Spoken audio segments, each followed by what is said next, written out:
देखो next topic हम लोग को क्या पढ़ना चाहिए फिर, ठीक है, कि जितना भी types of A sexual reproduction होता है। अब ये टॉपिक हम पढ़ ही क्यों रहे हैं? देखो इससे भी क्वेश्चन पूछा हुआ है डिफरेंट एग्जाम्स में, इससे क्वेश्चन पूछा हुआ है। क्वेश्चन इजी होता है, बस नाम जानोगे तो बन जाएगा, ठीक है, सिर्फ नाम भी जानोगे तो बन जाएगा। हम जो भी एग्जाम्पल इसमें कोट कर रहे हैं जनरली एनसीईआरटी का है, ऐसा नहीं है कि इसके अलावा एग्जाम्पल्स नहीं है। जो एग्जाम्स में और क्वेश्चन पूछा है हम आपसे बात कर लेंगे, लेकिन जनरली एक दो एग्जाम्पल आप याद रखते हैं जो एनसीईआरटी एटलीस्ट मेंशन किया है, ठीक है। फीचर्स को समझना जरूरी है, उसको भी आप देख रहे हैं, ठीक है। सबसे पहला कौन सा आप देखें, यहां सबसे पहला कौन सा है जी? दिस इज फिशन, ठीक है। This is also called binary fission, ठीक है। इसी को आप क्या बोलते हैं? बाइनरी फिशन, ठीक है। बाइनरी फिशन में होता क्या होगा ये बात आप अच्छे से समझ रहे हैं, यानी एक सेल बड़ा होता होगा, एक बेसिकली हम लोग ए माइटोसिस पढ़े थे ना जी, ए माइटोसिस पढ़े थे, उसी का बात कर रहे हैं। यानी पेरेंट सेल क्या होता होगा?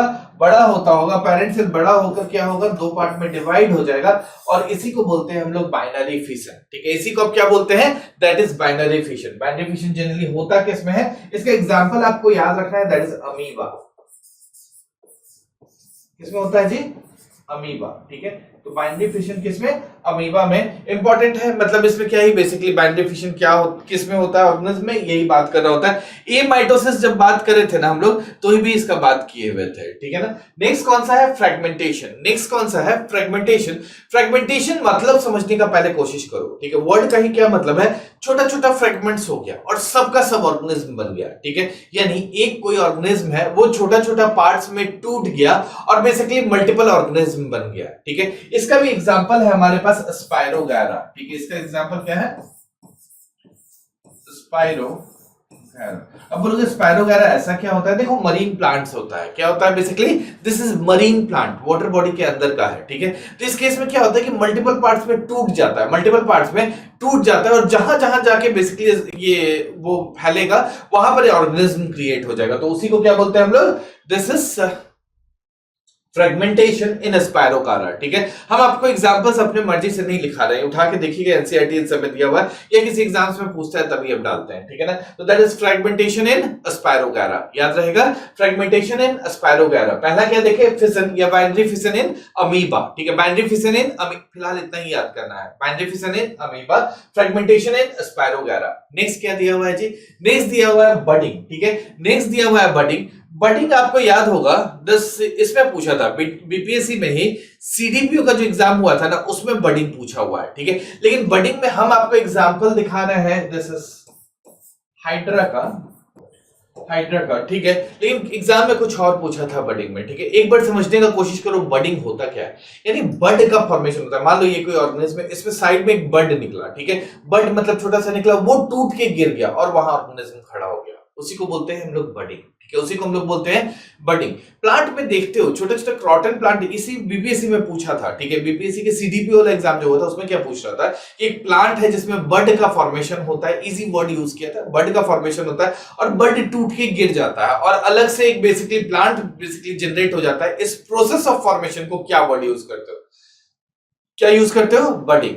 हाइड्रा में भी ऐसा ही होता है, ठीक है। हाइड्रा प्लांट किंगडम में नहीं आता है जी। Hydra is actually animal kingdom में आता है। हम लोग पढ़ेंगे, किंगडम का बात करेंगे ना तो पढ़ेंगे, हम लोग एक कैटेगरी पढ़ेंगे सिलेंटरेटा, हम लोग बोलेंगे सिलेंटरेटा, ठीक है। सिलेंटरेटा में ही आता है हाइड्रा, ठीक है। तो ये एनिमल किंगडम का एग्जांपल ले, लेकिन हाँ आपको प्लांट का भी याद रहना चाहिए, उसको लिखने का भी मतलब नहीं। जैसे प्लांट्स में आप देखते हो बड का फॉर्मेशन हुआ, बड टूट के गिर गया और बेसिकली अलग ही बेसिकली ऑर्गेनिज्म का फॉर्मेशन हो रहा है, उसी को क्या बोल देते हो? That is budding. Budding in hydra, याद रखोगे, बडिंग इन हाइड्रा, ठीक है। नेक्स्ट क्या है? Vegetative propagation. इसमें तो कुछ लिखने का मतलब नहीं है। वेजिटेटिव प्रोपगेशन का मतलब समझ लो, जैसे प्लांट में अब रोज का ही प्लांट कट करके लाए, ठीक है, उसको कहीं लगा दिए, एक अलग ही बेसिकली रोज का प्लांट वहां पर जनरेट हो गया। क्या है ये? Vegetative propagation.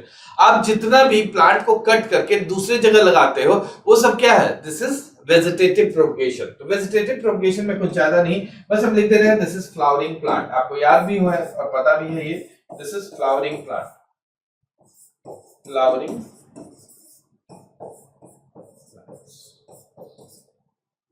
नेक्स्ट क्या है जी? रीजनरेशन, ठीक है। नेक्स्ट क्या है? रीजनरेशन। रीजनरेशन क्या होता है? दिस इज रीजनरेशन, रीजनरेशन वाला भी याद रखना, ये भी अच्छा है, ये प्लानेरिया के लिए बोलते हैं। रीजनरेशन हम लोग प्लानेरिया के लिए वर्ड यूज करते हैं, रीजनरेशन इन प्लानेरिया।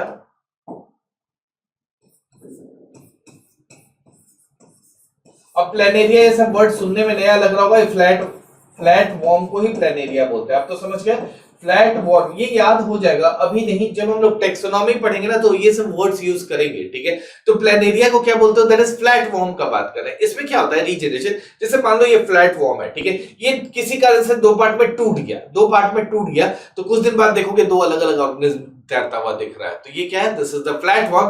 रीजनरेट हो जाता है ऑर्गेनिज्म, क्या होता है, रीजनरेट हो जाता है, इसी को बोलते हैं हम लोग प्लानेरिया, ठीक है। This is regeneration in Planaria, clear है, कोई दिक्कत है। एक और बचा है स्पोर फॉर्मेशन, मेरे ख्याल से most important is the spore formation, most important is the spore formation. इस बार बीपीएससी का क्वेश्चन स्पोर फॉर्मेशन में गलत भी किया था ना, क्वेश्चन ही गलत दे दिया था।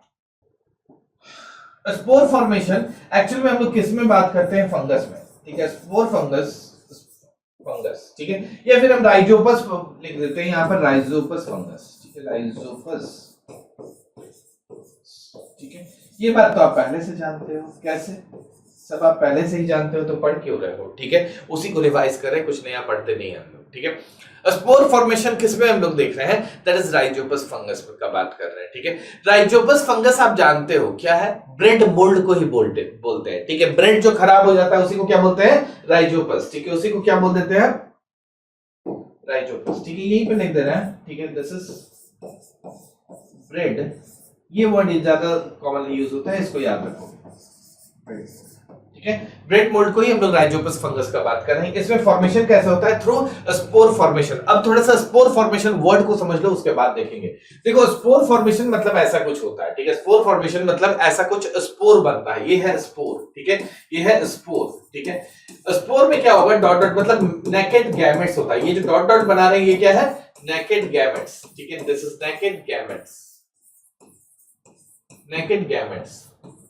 अब क्या होगा, स्पोर बर्स्ट हो जाएगा, तो नेक्स्ट स्टेप में क्या होगा, नेक्स्ट स्टेप में हम लोग बात कर सकते हैं, ठीक है, स्पोर बर्स्ट हो गया, स्पोर बर्स्ट हो गया, स्पोर बर्स्ट हो गया। जब स्पोर बर्स्ट हुआ, मतलब ये स्पोर बर्स्ट हुआ, तो इसका जो गैमेट्स है ये हवा में फैल जाएगा, हवा में फैल के जहां जहां इसको सरफेस मिलेगा वहां पर बैठ जाएगा और फाइनली उसको ग्रो कर देगा, ठीक है। तो बेसिकली ये क्या होगा, हवा में फैल जाएगा और डिफरेंट एरिया पे जाकर उसी तरह से प्रोड्यूस कर देगा जो आपका दिस फंगस का था, ठीक है। ये हम बोले एग्जांपल कौन सा है, ब्रेड मोल्ड, हम आपको बोले पहले से आप जानते हैं कैसे, एक बात याद करो, अच्छा ब्रेड पैकेट में रखे होंगे, कभी ऐसा तो हुआ होगा कि बेसिकली पैकेट में नीचे का 2-3 ब्रेड में आपको खराब दिख रहा है, ठीक है, क्या आप ऐसा करते हैं कि उसके बाद पैकेट खोल के 2-3 को हटा के बाकी खा जाते हैं, नहीं, आप क्या करते हैं, पूरा पैकेट ही फेंक देते हैं, आप पूरा पैकेट ही फेंक देते हैं अगर आपको उसमें फंगस कहीं भी लगा हुआ दिख गया, ठीक है।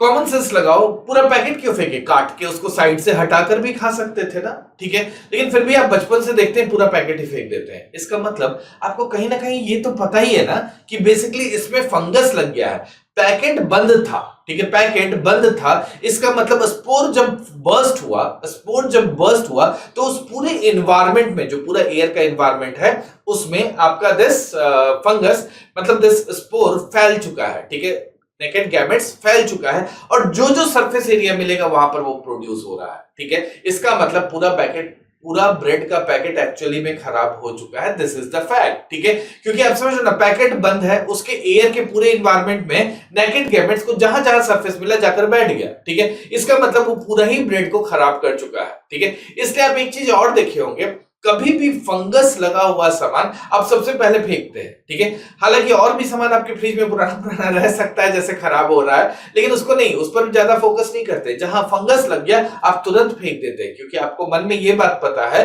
कि बेसिकली फंगस लग गया, इसका मतलब क्या है, स्पोर फॉर्मेशन से यदि प्रोड्यूस करेगा, स्पोर फॉर्मेशन से रिप्रोड्यूस करने का मतलब ये वापस से गैमेट बनाएगा और बर्स्ट होगा और सब जगह फैलना चालू करेगा जहां जहां इसको सरफेस मिलेगा। इसका मतलब साफ है कि आसपास के एरिया को भी, मतलब जो भी फ्रूट्स ये सब होगा उसको भी खराब करने का कैपेसिटी रखता है, ठीक है। इसलिए आप सबसे पहले जहां फंगस दिखता है उसको फेंक देते हैं, ठीक है, क्योंकि फंगस में जनरेशन कैसे होता है, स्पोर फॉर्मेशन से। यहाँ जो हम एग्जाम्पल लिए हैं राइजोपस का, राइजोपस फंगस एक्चुअल में ब्रेड मोल्ड वाला ही बोलते हैं, मतलब ब्रेड जो खराब हो जाता है उसके ऊपर जो फंगस जनरेट होता है उसी को क्या बोलते हो, राइजोपस फंगस, ठीक है, तो उसी को हम लोग राइजोपस फंगस यूज करते हैं। हम आपसे एक बात और बोले, हाँ मम्मी लोग बायोलॉजी जानती हैं जी, सही बात है, सब लोग जानता है, ठीक है।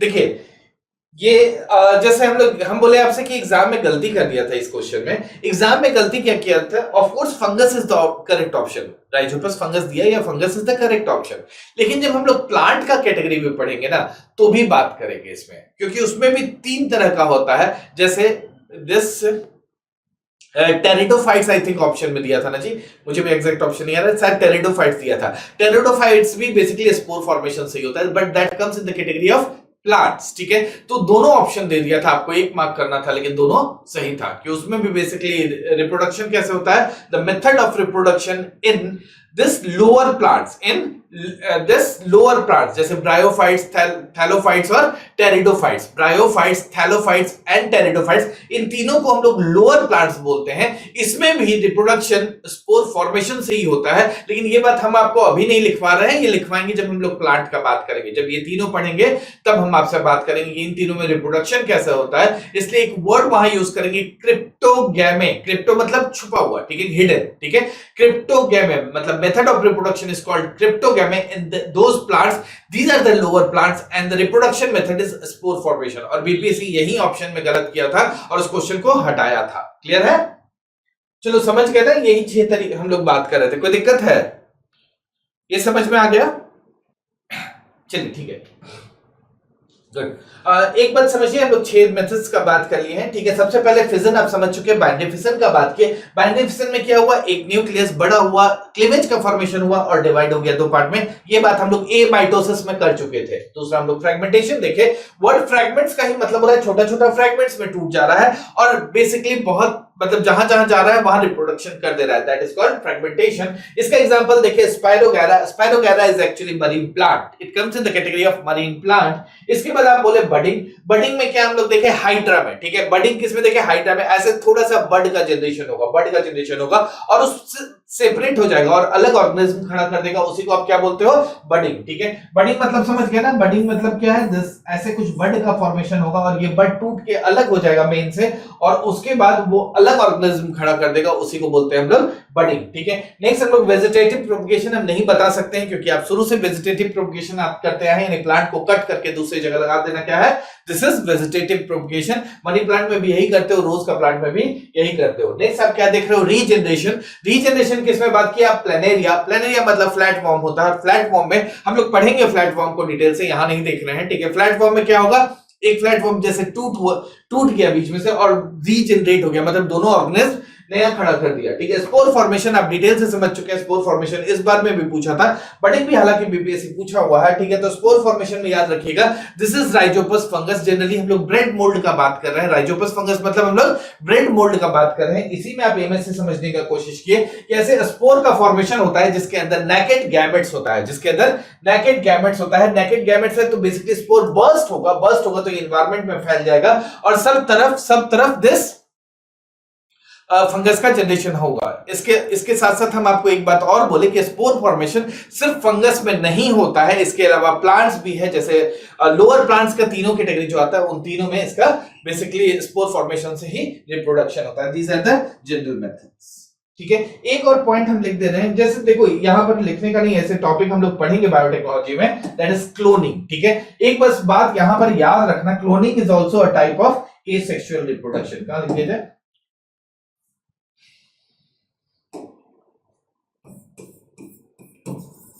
cloning, double N होगा ना, cloning is also is a type of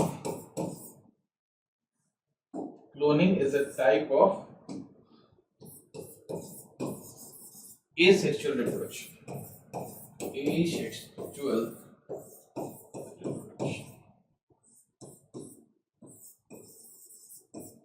cloning is a type of asexual reproduction, समझ गए। अच्छा एक बात समझो, cloning is a type of asexual reproduction, हम बोल तो दिए, क्लोनिंग डिटेल से बात करेंगे, ठीक है। लेकिन फिलहाल एक लाइन में हम क्लोनिंग आपको बताने का कोशिश कर रहे हैं, समझ लीजिए क्या है, ठीक है। जैसे हम लोग क्या इंडिया में क्लोनिंग काफी अच्छा हो रहा है, ठीक है। एनडीआरआई एक इंस्टीट्यूट है, नेशनल डेयरी रिसर्च इंस्टीट्यूट, ठीक है। कौन सा नाम बोले हम? National dairy research institute, Karnal Haryana में है, ठीक है। करनाल हरियाणा में है। हम लोग बुफेलो का अच्छा क्लोनिंग कर रहे हैं, ठीक है। मतलब हम लोग वर्ल्ड लीडर में हैं इसमें, बुफेलो का क्लोनिंग में, ठीक है। इसमें क्या किया था, जैसे गरिमा गरिमा पहला बुफेलो का नाम था जिसका ये क्लोनिंग किया था। इसमें करने का क्या किया था कि देखो ओवम निकाला था, बेसिकली जो बुफेलो है उसका ओवम को एक्सट्रैक्ट किया। ओवम के अंदर न्यूक्लियस होगा, ठीक है। ओवम के अंदर न्यूक्लियस होगा, इस न्यूक्लियस को निकालकर फेंक दिया, ठीक है। इस न्यूक्लियस को निकालकर फेंक दिया। इसके बाद किसी सेल को उठाया, जैसे इस केस में ईयर का सेल, कान का सेल यूज किया था, तो हम कान का ही एग्जांपल ले रहे हैं, ठीक है। ये क्या किया, कान का सेल, ये कान के सेल के अंदर न्यूक्लियस होगा ना, न्यूक्लियस होगा। इस न्यूक्लियस को उठाया, मतलब इस न्यूक्लियस को उठाया, इसको दूसरे कलर से बना दे रहे हैं, इस न्यूक्लियस को उठाया और इसमें पुट कर दिया, ठीक है। यानी अब न्यूक्लियस किसका है? ईयर वाले सेल का। न्यूक्लियस किसका है? ईयर वाले सेल का। और ये क्या बना हुआ है? ओवम, ठीक है। ये क्या है? ओवम। अब इस ओवम को उठाकर वापस से इंप्लांट कर दिया यूट्रस में। आप मेरा बात समझे, हम बहुत शॉर्ट में एक सिंपल सा बात बताए कि देखो एक ओवम एक्सट्रैक्ट किया, एक बुफेलो का ओवम एक्सट्रैक्ट किया, ओवम के अंदर न्यूक्लियस था, उसको निकालकर फेंक दिया, ठीक है। उसके बाद एक ईयर, कान का सेल निकाला, उस सेल के अंदर का न्यूक्लियस निकाला और ओवम के अंदर इंप्लांट कर दिया, ठीक है। ओवम के अंदर इंप्लांट करने के बाद उस ओवम को यूट्रस में वापस डाल दिया और उसके बाद उसका ग्रोथ नॉर्मल होता है, जैसे यूट्रस में नॉर्मल सेल्स का ग्रोथ होता है ना, तो उसी तरह से ग्रोथ हुआ और फाइनली जो ऑर्गेनिज्म प्रोड्यूस हुआ that is genetically similar to जिसका ये था, ईयर का सेल्स था, ठीक है। जिसका ईयर का सेल है उसका जेनेटिकली सिमिलरिटी आ जाएगा। इसका मतलब इसमें दो ऑर्गेनिज्म का जरूरत नहीं हुआ। अगर उसी फीमेल का ओवम है, उसी फीमेल का ईयर है, तो बेसिकली ईयर का न्यूक्लियस है, तो ये क्या हुआ, दो पेरेंट का बेसिकली जीन्स मिक्स नहीं हुआ, एक ही पेरेंट का रह गया। इसलिए हम लोग क्या बोलते हैं, दिस इज द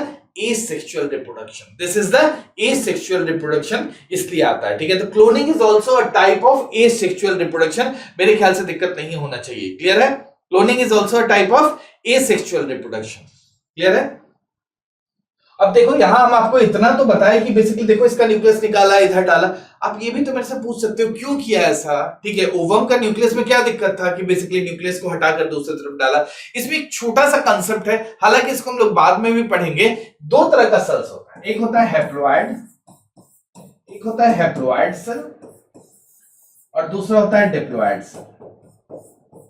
हैप्लॉइड और डिप्लॉइड सेल, ठीक है। हैप्लॉइड मतलब क्या होता है, हम लोग शायद पहले भी बात किए हैं जब हम लोग 10 सेल्स का बात कर रहे थे।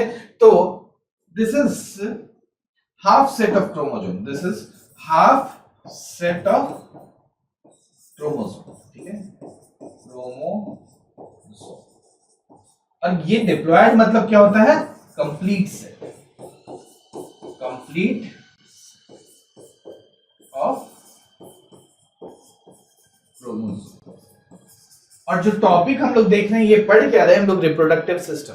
यानी फाइनली इसमें क्या आना है, कंप्लीट सेट ऑफ क्रोमोसोम अगर ओवम पे आ जाएगा तो काम तो हो जाएगा ना। हमारे बॉडी में जितना भी सेल्स है सबके पास क्या है, डिप्लॉइड है। सारा सेल्स क्या है, diploid. The exception is sperm and ovum, the exception is sperm and ovum, जिसके पास हैप्लॉइड है, ठीक है। स्पर्म और ओवम के पास क्या है, हैप्लॉइड है, ठीक है। इसके पास क्या था, हैप्लॉइड, इसके पास क्या था, डिप्लॉइड। यानी न्यूक्लियस जो डिप्लॉइड न्यूक्लियस है जिसके पास कंप्लीट सेट ऑफ क्रोमोसोम है, उसको उठाया और ओवम के न्यूक्लियस में, ओवम का न्यूक्लियस के जगह पर में नहीं, ओवम के न्यूक्लियस के रिप्लेसमेंट में इसको पुट कर दिया और फाइनली यहां से ऑर्गेनिज्म प्रोड्यूस हो गया। इसी को आप बोलते हैं क्लोनिंग। कोई दिक्कत है तो बताइए, हो गया है, जल्दी बताइए।